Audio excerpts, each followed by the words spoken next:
আজকে মাঝে মাঝে কিছু শিশুকে দেখি সাংবাদিকদেরকে হুমকি দিতে, তোমরাও 13 বছরের নেতা, আমরা 17 বছর পরে করে আমরা এই বাংলাদেশকে ফ্যাসিস্ট পদের দক্ষ তাউসকে আমরা কামিয়ে করেছিলাম।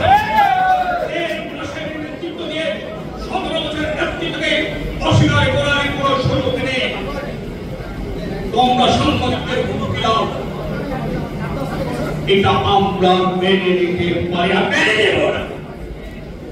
সুস্থ গণতান্ত্রিক সংস্কৃতির প্রতিষ্ঠা, চর্চা এবং বিকাশের জন্য একটা মুক্ত গণমাধ্যম প্রয়োজন। কিন্তু আমরা দেখতে পাচ্ছি একটা ফেসিবাদের ভাষা এখন আমরা দেখতে পাচ্ছি। আমরা এটা নিন্দা করছি। মিডিয়াকে নিয়ন্ত্রণ করার, মিডিয়াকে হুমকি দেওয়ার যে প্রবণতা লক্ষ্য করছি আমরা, সেটা খুবই অমঙ্গল সূচক। এটা কোনোভাবে গ্রহণযোগ্য না, এটা খুবই অনাকাঙ্ক্ষিত এবং আমরা এটা নিন্দা প্রতিবাদ করেছি। কোনোভাবে মিডিয়াকে নিয়ন্ত্রিত করে হুমকি দিয়ে একটা গণতান্ত্রিক পরিবেশ কিন্তু তৈরি করা যায় না। ফ্যাসিস্ট মুক্ত কিন্তু মিডিয়া এখনো হয়নি, কিন্তু সেটা চলমান আছে। আশা করি সুস্থ গণতান্ত্রিক একটা ধারা যখন এই দেশে প্রতিষ্ঠিত হবে তখন এগুলি মুক্ত হবে।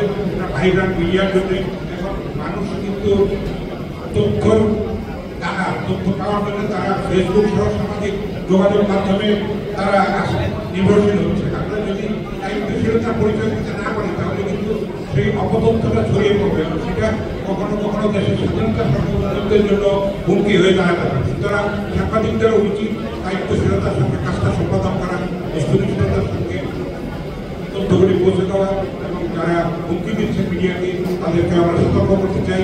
এটা গণতন্ত্রের ভাষা নয়, কোনোভাবেই আপনারা এটা থেকে বিরত থাকবেন। ভাইব্রান্ট মিডিয়ার জন্য সবারই দায়িত্ব আছে, সেই দায়িত্ব আশা করি আপনারা পালন করবেন। রাজনৈতিক নেতাদেরকে আমন্ত্রণ জানিয়েছিলাম, কারণ তাদের চিন্তা চেতনার সাথে আমাদের চিন্তা চেতনায় কোনো ফারাক নেই, খুব একটা ফারাক নেই। কিন্তু আজকে এই নেতারা আছেন, তারাও যদি গণমাধ্যমের গণকে হত্যা করতে চায়, সাংবাদিক হত্যা করতে চায়, গণমাধ্যমের টুটি চেপে করতে চায়, আমরা কিন্তু বসেই থাকবো না। এই শিক্ষা কি মাথা নত না করা। 17 বছর আমরা জুলুম নির্যাতনে ভুগেছিলাম, এই প্রেস কর্তব্য হয়ে গেছিল, আমাদের নিয়ে বের করে দেওয়া হয়েছিল।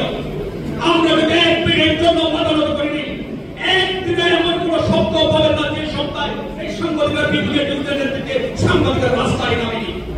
আমরা নেমেছি, এখানকার যারা আছেন প্রত্যেকেই চূড়াই রেখে যুক্তা।